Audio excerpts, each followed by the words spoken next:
Okay, we can go with that. James, dear, it looks like we have an audience. Now, do we? Yes, it was bound to happen walking the Oakland paths. Well, we should let them watch and see how much I love you, my dear Olivia. Now, we should at least introduce ourselves, yes? Yes?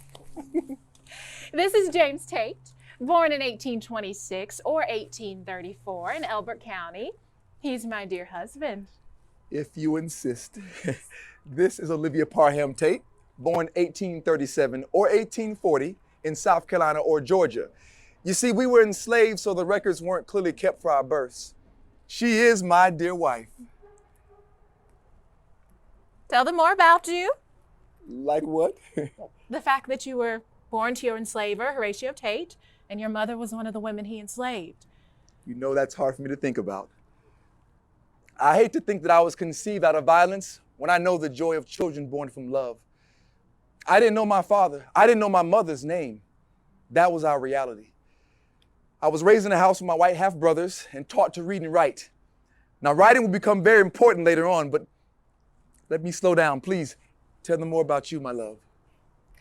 I was enslaved by John Parham and his wives. There are no records of my parents either. We lived on different plantations, but the enslaved still gathered on Sundays and at the brush arbor. Yes, the brushes where we would gather and meet who we could. Now, you see, there were other women interested in me, but I knew the moment I saw you that you would be my wife. It was not uncommon for us to gather in court on our off days. We spent many Sundays together. And then I asked you to be my wife.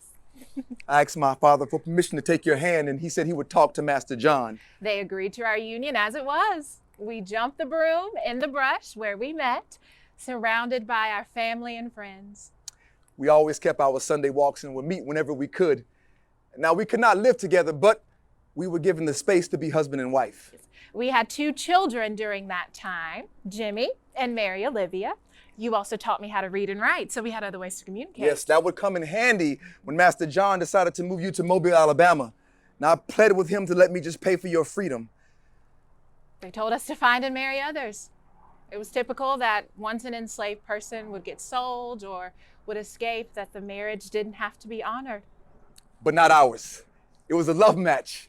I knew we'd be together again, even when the Tates moved us to West Point. You see, education was our saving grace. We wrote letters, so many letters. Love came through the paper and ink over and over again. Yes. I would get Miss Maria, my master's wife, to help me with the letters, because if others knew that we could read or write, or if they saw it in our handwriting, or if we had ink stains on our fingers, we'd be punished. I tried to write you a letter every week. I would have written you every day if I could, my love. Our time was just not our own. But I kept our letters, just like I kept our walks. You wrote and told me to tell the children Yes. that their papa would give anything he had in this world to see them both. And that I cannot think of any other woman, nor love any other but you, my dear wife. I missed you most every Sunday. Master Tate found out that Miss Maria was helping me with the letters, and he told me not to write you again because it'd only make me miserable. But he didn't know what I knew. Tell them what you knew, the visions. I saw emancipation in my dreams. I thank God that I knew that it could only come from him. And as soon as the war was over and Sherman burned Atlanta to Savannah, I moved to Atlanta. Master Tate gave me a little money, and I started my own shop right down there on Walton Street. James Tate and Sons Dry Goods. I kept paper and ink well stocked always. You know, it was the first black-owned business in Atlanta, though not the only one for long. You see, hundreds of black men and women were moving to Atlanta every day, looking for jobs, education, and new opportunities. I came as soon as I could leave. That's right. I got the money you sent me and traveled the distance with the children. But that wasn't even the most remarkable part of our story. You want to tell them all of that? Yes, they need to know. Olivia. He wants to be modest now. He told me my days as a slave woman were over. I didn't have to work any longer. He was able to support us completely. Once the store moved to Decatur, James was able to get more real estate.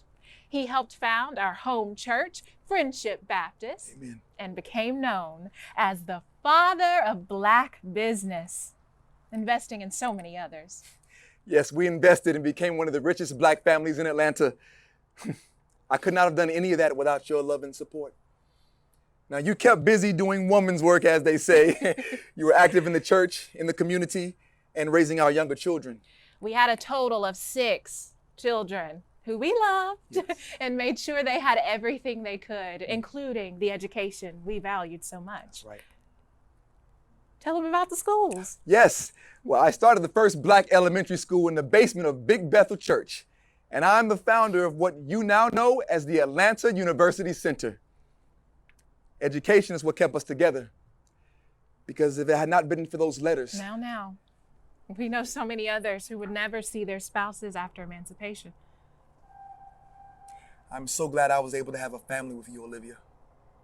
And now, we're all here in Oakland, together. Even death couldn't keep us separated.